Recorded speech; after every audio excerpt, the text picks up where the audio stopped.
Okay, so here is some info on making histograms and making scatter plots and stuff from your data for assignment 1 on simple data sets in Excel. Okay, so on this sheet here, which I should give a name, I should call this index creation.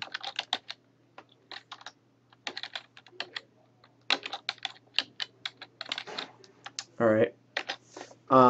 I made 2 indices and discussed that in an earlier video, and then I pasted the values from those 2 new variables, one about software use and the other one about confidence and things related to the class. I pasted those the values from those here, and let's see, I didn't keep the color coding, but it's not really crucial for our purposes here. And so then I thought a bit about what order I wanted those in. In Excel, it's customary for the left column of 2 columns that you highlight for bivariate analysis to be the X and the right column to be the Y. So I pasted software use on the left and confidence on the right, since I thought that plausibly software would be more likely to be causing confidence. Anyways, and then I made this plot here, and I made it look prettier than sort of the original version. With the little funny squares, I use these hollow circles as recommended by data analysis, and I changed the two observations where we had excessive amounts of substituted data to triangles, and later stuff I might compare those to using mean rather than median substitution, which is what I did. So anyways, those are it's one way to do bivariate analysis is to look at correlation, and we're actually bringing a third variable in here, which is the substituted value proportion or amount in for one of those variables. So it's kind of 3 things there being shown. So anyways, you have to make a histogram, you need to run a histogram from analysis, and histogram operates on a series of values in a column like this. It's going to count the occurrences of values within certain ranges, and so I used these ranges here in 5 unit increments, and then it went ahead and it's going to use those as the starting and stop points for the different bins. So it's going to drop everything with a 1. It's going to go between 0 and 5, and a 7 between 5 and 10. A 3 is going to go between 0 and 5, etc. And we can see that there was one observation that was a 0 and ended up with 1 count there. So anyways, so how do you do that? Well, the first thing you need to do is notice here along this the ribbon here, you can click data, and off to the right is data analysis.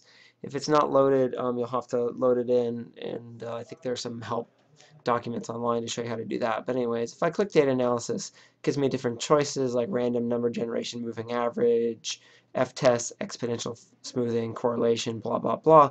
But what we want to do is do a histogram. So we're going to select histogram, we'll hit OK. And so then what we want to do is input a range. So we can click on this little doodad here, and then that's going to tell us that we should drag a range. So we're going to drag this range from the start to the end of our data. Click this again, and then it's asking for a bin range here because that's empty. So we're going to do this again and click from 0 to 55. Drag that. And then we need an output range, someplace to put the data. I'm going to go ahead and choose new worksheet ply, and so it's going to dump that into a new worksheet. Let's see. I could do other sorts here and maybe affect the chart output, but I don't really know how to do that yet, so I'm not going to demonstrate it. So I'll hit OK. And then here we have the output from that. And so if we go to histograms, etc., we can see the one that we ran was software. So we're going to change this from frequency. Going to change that to the word software use. Or the words software use, hit enter, and then all we need to do for this is construct a let's see, we'll have to insert a column plot, and the first type there is good, and there it is. So there's kind of the raw version of what it is that we calculated. I put that here. So I can leave this as a legend and I can change the format and put it at the top, and it's kind of like a title then. Or I could use an actual title, and you can do that in formatting on this. So let's see, here we go, design format there. I think maybe layout. There we go. We could choose different things to put in here, like a chart title, like this. Something like that. Yeah, and then we're overwriting this, and we can delete that. Delete, and then chart title. Do